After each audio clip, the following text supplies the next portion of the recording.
Good morning, everyone. It's a pleasure to be with you this morning, and welcome to this next session on the Digital Council Africa Fiber Connects Conference. Today, we're having a conversation with somebody that needs very little introduction. In fact, he's been a part of the telecommunications landscape for as long as most of us can remember. Certainly achieved a great amount of success in the sector. And it's my pleasure this morning to introduce Shamel Joosub. And I'm going to have a conversation with him and just share a little bit about the man himself and then, of course, some of his ideas around the company, his vision, the culture. We're going to touch a little bit on 5G. Yeah, I hope you enjoy it. As much as I'm looking forward to it. So just by way of introduction, he has a Bachelor of Accounting Science degree from the University of South Africa. And he's got an MBA degree from the University of Southern Queensland. And then, of course, as he's going to mention to you just now, he's completed the Advanced Management Program at Harvard University in 2019. And yeah, he's been with Vodacom since 1998 in the roles of Managing Director as well as CEO. And he's been CEO, in fact, since 2012. So yeah, everybody join us. And it's a very big honor this morning, Shamel, to have you as part of our event this year. Welcome. Thanks for spending and sparing us a little bit of your time today. It's always good to chat to you. I always feel a little bit more inspired once I've spent some time with you.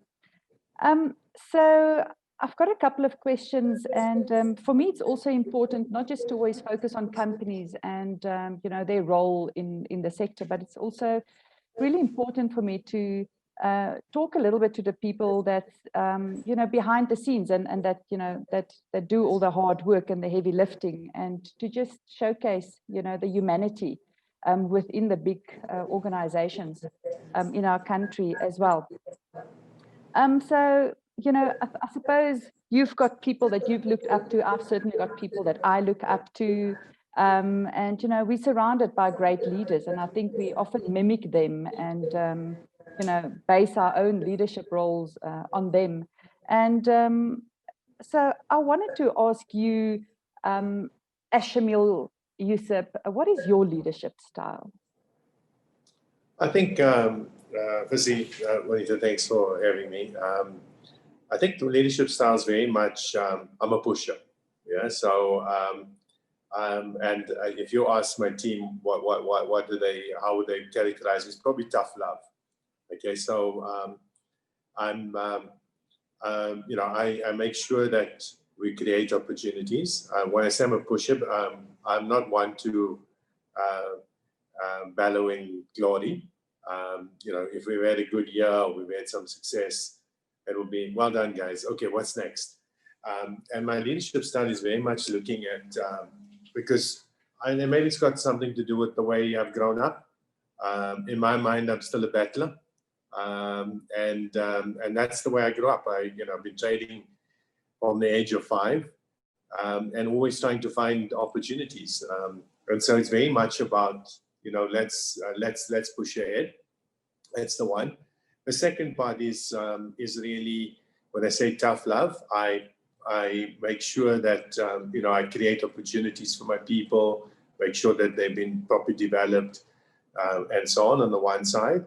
But, I also push them from the perspective of not resting on their laurels, if you like, but and making sure that we constantly have that battling, fighting mentality, and I think that's important because it's that hunger that creates the success.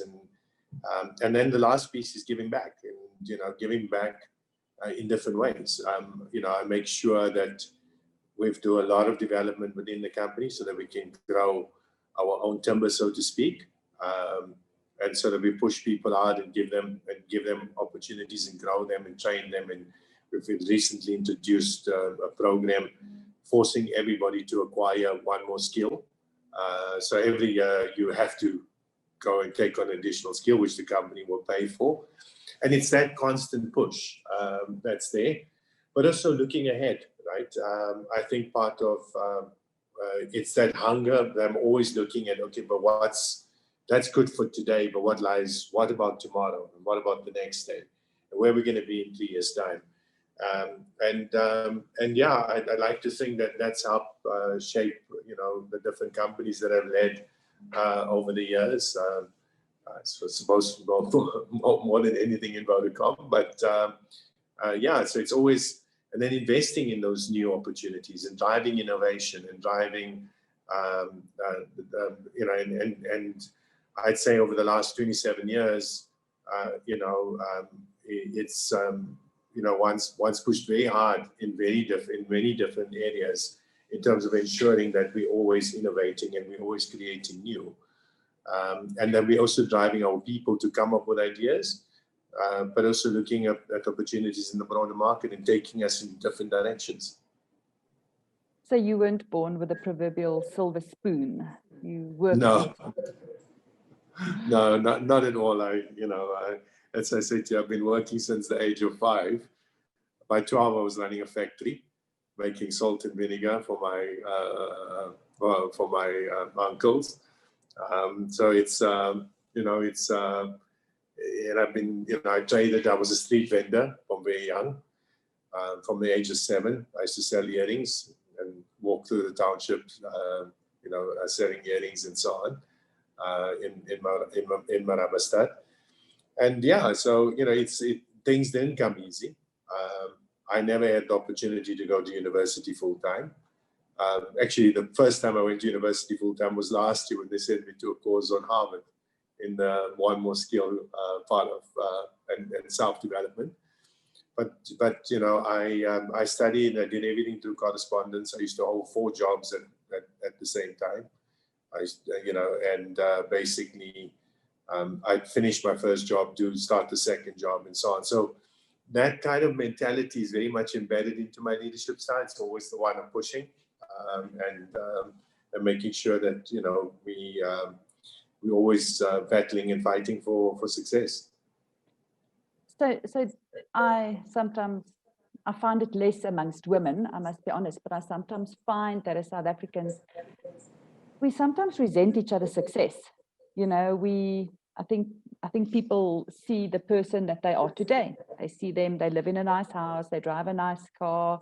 Your income, unfortunately, is splashed over newspapers, which I think is sometimes regrettable. And then there's always some form of resentment. Do you find that that's true in society as well? Yeah, I think the important thing is nothing comes without hard work and effort, in my view. So I've never been one that I'm not one of those people who like to be seen and I call it the tourists who come and make sure they stand outside your office. And in Vodacom, people know that doesn't help you. So it's not about, but I'll see it. Sometimes when I go to markets, you'll see some people just happen to be there when you're in the market, and once very quickly works out who's the tourists and who's the hard workers. And I think in life you've got to put in the effort. You've got to put in the effort, and I think, and that's why as a company we've tried to also try and make sure that we're trying to drive more equality, if you like, and we see education as a leveler. So for me, that's the part that can give you the success. It's hard work, commitment, and also taking advantage and studying and giving yourself the tools. And that's why we do so much in the education space, because we really believe that education can give you that level of equality. And to be honest, that's what it did for me, right? I didn't have the means to go to university full time. I had to start working the day I finished school, and hold 4 jobs. But it made it, and still study. But it also is, to a large degree, is driven who I am today. But nothing came easy. Yeah, it's quite ironic. Because and sorry, when you can afford to study, you haven't got the time to study. exactly. So, So, what I'd say to people is two parts for me. Is one is, when you always remember there was a path for anybody to get there, and that path wasn't always paved. Yes, you will have cases like that, but it wasn't also paved with rose petals, if you like. What you get is the effort you put in to a large degree. And of course, there's some luck in that as well. I think that's being in the right place, but also taking the opportunities as they come and present themselves to you, I think is important. But for me, the one important piece that's also key is giving back. So when you achieve success, make sure you're doing your part to give back to society. And that's key. And that's what we try to do. I try to do in my personal capacity, but I also push very hard for the company to do the same. So speaking of that, so what does culture mean to you, and how do you drive this through the organization, and how do you maintain a specific culture? Well, for us, it's very much culture is the spirit. It's the spirit of the company. It's that working together. It's that passion that you bring to work. It's driving innovation. And what we do to be able to achieve it, it's most importantly, it's teamwork. And for me, it's the teamwork. It's that spirit to wanting to win. It's the working together piece, and so on. And it's also the attitude that you come to work with. How we try and drive it is, for example, in the innovation front, we encourage people to come up with ideas, and we have an innovation awards and funds and so on and so on. And that's proven to be very successful, but also running hackathons, to draw the best out of our staff. And it's actually quite amazing what it does.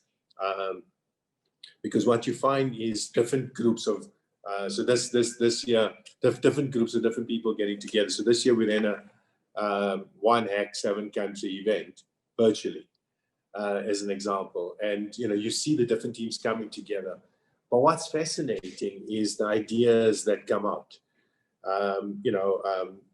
from a process improvement perspective, from a new ideas and concepts and so on. And then we take the 3 best ones and we fund it. And we basically, give opportunities, and the rest we feed back into the business for it to be incorporated into their plans. So, but what it does is it drives its spirit, and there's prize money and so on and so on. And it's that kind of culture of driving innovation. But also, driving the working together a piece, I think, is also important. So we take deliberate actions around it. We take deliberate actions in, making sure that we're giving people more skills and so on to try and drive the right culture and the right outcomes. For certain, it's not hard to find TMT companies damaged by this failure to adapt and to change. So on that note, what is sort of your vision for Vodacom?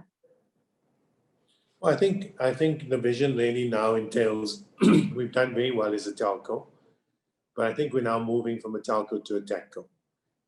And so I see that what will change is that, firstly, the forms of connectivity will change. So I think we need to have a bigger play in fiber as an example. But connectivity as such, whether connectivity is underground, mobile or wireless, or in the sky, we have to basically be able to provide those levels of connectivity. And you would have seen that we did a partnership with Loon in Mozambique, and they call it base stations in the sky. Is the way I capture it. And I think the important part is that it will take different forms of connectivity. And our role is to, as an enabler for the economy and for the economies in which we operate in, is essentially to provide all forms of connectivity. So that's the first part. The second thing is, I think we've kind of evolved as a financial services player, Today, we have 120 million customers across our footprint. 46 million of them, 55 million of them, or 46%, are buying a financial service product from us. That's almost a 20 billion rand a year business for us now. So it's become quite material in terms of the revenue streams that we're achieving, and so that's been quite big for us and quite an important play. What we're also doing, you'll see, and in that context, we're also moving from payments into what becomes a full lifestyle app, right? And you would have seen the partnership with N Financial or Alipay, and that will be launching in South Africa soon. But the whole of M-Pesa will evolve into a similar kind of approach, and I think that's a big part of the play for us. So, and then of course building more services on top of that connectivity, both in the consumer space and the enterprise space, I think is a lot more, so that the phone becomes the center of your life, from where you pay, from where you lend, from where you shop, from where you save, from where you invest, from where you insure. So that's the one part, and everything personalized. So we're utilizing a lot of big data, machine learning, artificial intelligence now. And I think we're probably one of the most sophisticated telcos in the world in that respect. And that's working pretty well for us because of seeing the piece early on and making the investments early on. So that's going quite nicely, but also in the enterprise space, right? Helping corporates digitize, providing the connectivity, but also how do you help them to digitize? How do you help them to adopt robotics and agile and BI, business analytics and machine learning and so on. So it's helping small companies, medium companies, large corporates, and government with that transition.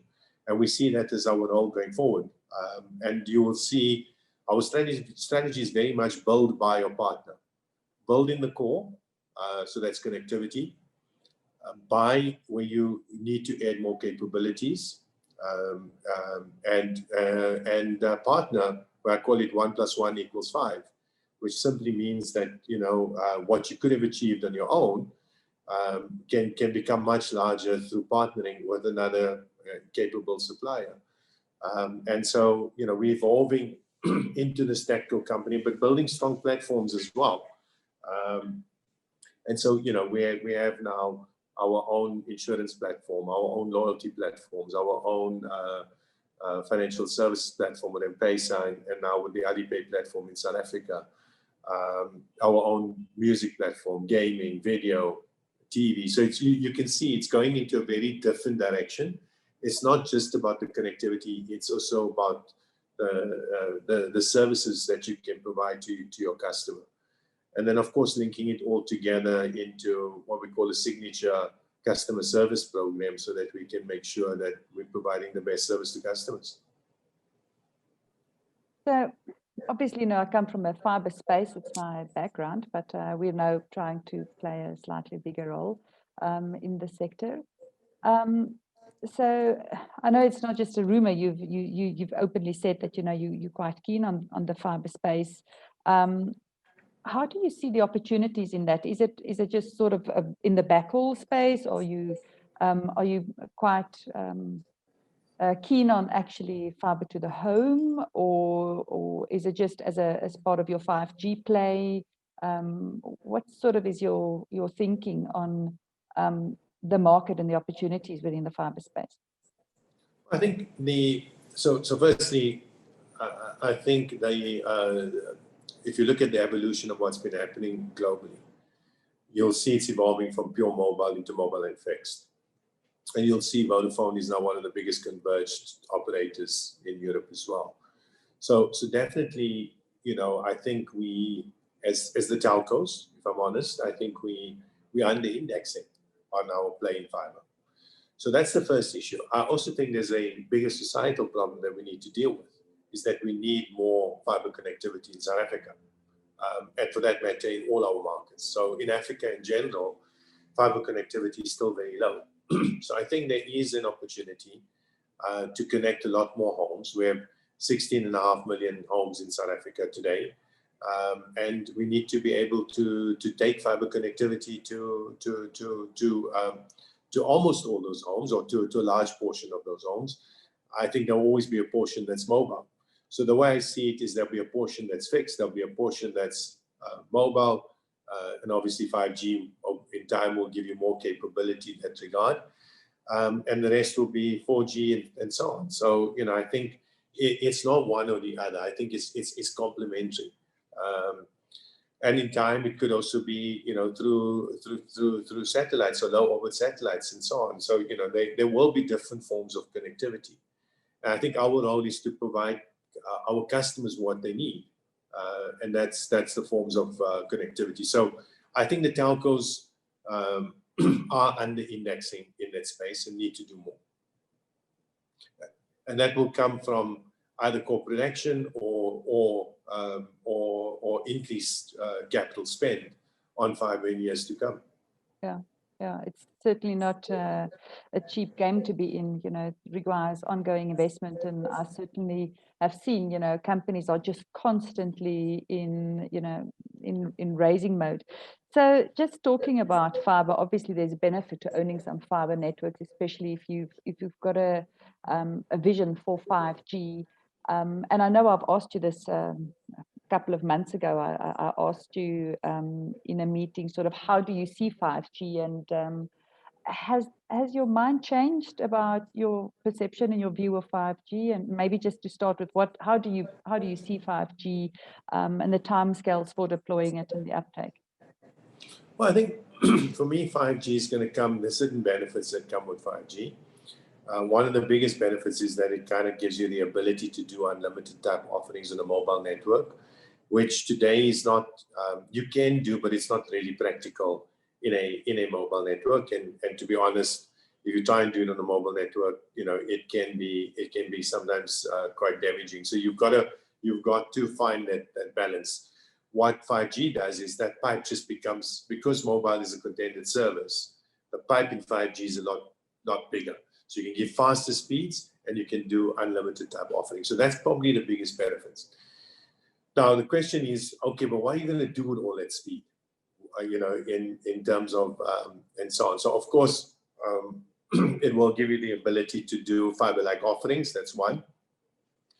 But secondly, I think a lot of it, because of the low latency of 5G, it will evolve, right? And remember when we launched 3G, and then again when we launched 4G, people were like, okay, but what are we going to do with all this additional speed? But industry evolves and capabilities come, and you'll be able to do things like telemedicine will become more real, augmented reality will become more real, virtual reality will become more possible in a 5G world than it is today, given that low latency. So it opens up new opportunities. The use of 5G for the deployment of robotics, as an example, doing things like slicing and creating virtual private networks for clients. So those type of things, I think, become a lot more clearer going forward. And so I always look at it with a lens that don't look at it and what's possible today, because it will evolve. And I promise you, 3 years from now, the amount of apps and the amount of services that wouldn't have been possible before would have increased quite dramatically. So, the industry will keep evolving. Of course, mass deployment of 5G is very much dependent on the ecosystem, or more specifically, the device prices reducing. And that will take time, like any other technology. So, every year you'll see that natural price erosion, which will open up more and more customers into a 5G world. So your biggest barrier to 5G at the moment will be the cost of the device to access that technology. But that drops over time. So, not inconceivable that in a few years' time, we'll be talking about, the same levels of penetration, on 5G, 90% plus type of coverage. And that will come, and will come in time. You concerned about the fake news and the bad press around 5G? Has that sort of changed your mind in terms of how much you're going to invest, how soon? No, not at all. I think the technology, I mean, of course, you can imagine we put a lot of effort into understanding the technology, being at the forefront and the grasp of how these technologies evolve, specifically to the Vodafone group. So no, we don't see and believe that there's a health risk associated with it. And I think what we more focus on is making sure that, you know, we can see the that you're up there. And I've watched companies not go, that were in, you know, not take advantage of 4G when it launched. And almost all those companies are no more today. So I don't think it's completely unrealistic for any telco, and simply put stupid, for a telco to not go into 5G. That's your business. So you have to evolve from 3 to 4 to 5, you know, and that's how it goes. Otherwise, you just get left behind. So now the question is going to be, how fast do you do it? And I think that's the more relevant question. Do you build 500 sites next year? Do you build 1,000 sites next year? And that's the piece that you've got to carefully monitor, because you've got an existing network that you've got to make sure you've got capacity on. The ecosystem of devices are not going to evolve so quickly. The cost elements are going to be higher. So you'll probably end up targeting let's say, the areas where the devices really will exist first, which is, and then have to grow it out from there. So I just think you've got to be practical of it, you know, to try and roll out 10,000 sites in 1 year, and then there's no users, it's not practical. Yeah. So it's that practicality of capital investment. So it's multiple investment cycles on 5G over the years. So in closing, if I'm a fairy and I had a magic wand, what is the one thing that government can do for you today that would really make it easier for you to do your business and to enable you to create even more success? I think the first part is a little bit of embracing the fact that, you know, there's a lot of parts. I even saw it in your questions, you know, in terms of the competition in telcos and so on. The reality is the telco sector is a highly capital intensive industry. It's not one where you have tens of players. Remember, we've got 6 licensed operators in South Africa. It's not, 6 is very heavy in the telco sector globally. Generally, typically it's 3 or 4. So because of the level of capital intensity. So I think at the one side is we need to embrace that. That doesn't mean we don't need to use the opportunity to develop other companies and SMEs and so on. But I think at the back of so one is enable the telcos. You know, we shouldn't be having debates about spectrum, you know, 16 years after being allocated in 2004. You know, let's be at the forefront of the technologies. Let's be embracing it. So create an environment that can help with that. Give us targets, give us goals, and make sure that we do it. Hold us to account, but make sure that we've been given the tools to create the success. So that's the one part. And then secondly, you know, let's focus on the important things, because we also have a lot of noise about, you know, and we have different players in the market that, you know, like to create their own rhetoric and sideshows. I think what's important is let's focus on what's important and let's make sure that we're doing it.